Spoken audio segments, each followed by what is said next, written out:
بسم اللہ الرحمن الرحیم۔ میری طرف سے میرے تمام دیکھنے اور سننے والوں کو السلام علیکم۔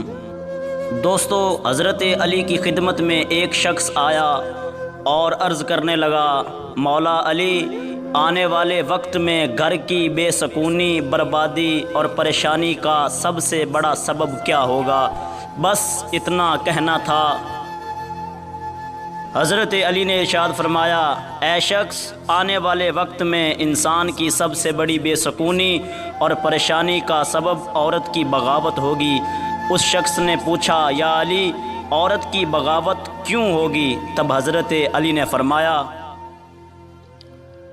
کہ عورت کی بغاوت اس لیے ہوگی کیونکہ مرد عورت کے حقوق پامال کرنے لگیں گے، اپنی بیویوں کو غلام سمجھنے لگیں گے، ان کو بے عزت کرنے لگیں گے، اور یوں انسان اپنے ہاتھوں سے اپنے سکون کی تدفین کر دیں گے۔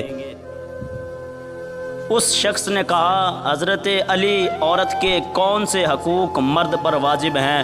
تب حضرت علی نے فرمایا، پہلا حق، جب بھی کسی عورت سے بات کرے تو اخلاق کے ساتھ کرے، اس کی عزت کرے، پیار کرے، اور کبھی بھی کسی کے سامنے بے عزت نہ کرے۔ جو بات سمجھانا چاہتے ہو پیار سے سمجھائیں، کیونکہ اصلاح اکیلے میں کی جاتی ہے۔ جو اصلاح سب کے سامنے کی جائے وہ اصلاح نہیں، بلکہ انسان کو بغاوت کی طرف مائل کر دیتی ہے۔ اور دوسرا حق ارشاد فرمایا، اللہ تعالیٰ نے عورت کو احساسات کی مٹی سے بنایا ہے، اس لیے وہ ہر پل کسی نہ کسی احساس کی ضد میں رہتی ہے۔ مرد کو چاہیے کہ اپنی عورت کا چھوٹی چھوٹی باتوں کا شکریہ بھی ادا کرتے رہیں۔ تیسرا حق ارشاد فرمایا، مرد کو چاہیے کہ گھر کے کاموں میں اپنی عورتوں پر رحم کرے اور ان میں اس کا ساتھ دے اور اس کا ہاتھ بٹائے۔ چوتھا حق ارشاد فرمایا، اپنی بیوی کا کبھی بھی مذاق نہ اڑائے، اور جو باتیں اسے نہ آتی ہوں اس کی تعلیم اسے دے۔ اس طرح سے کبھی بھی عورت احساس کمتری کا شکار نہ ہوگی۔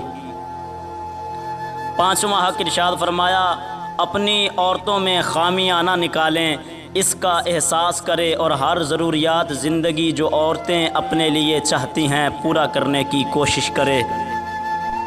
اس کے چھوٹے چھوٹے کاموں کی تعریف کرتا رہے اور اپنی محبت اور سچائی کا اظہار کرتا رہے، تاکہ عورت کے احساسات اپنے مرد کی طرف مائل ہوں، کسی غیر کی طرف نہیں۔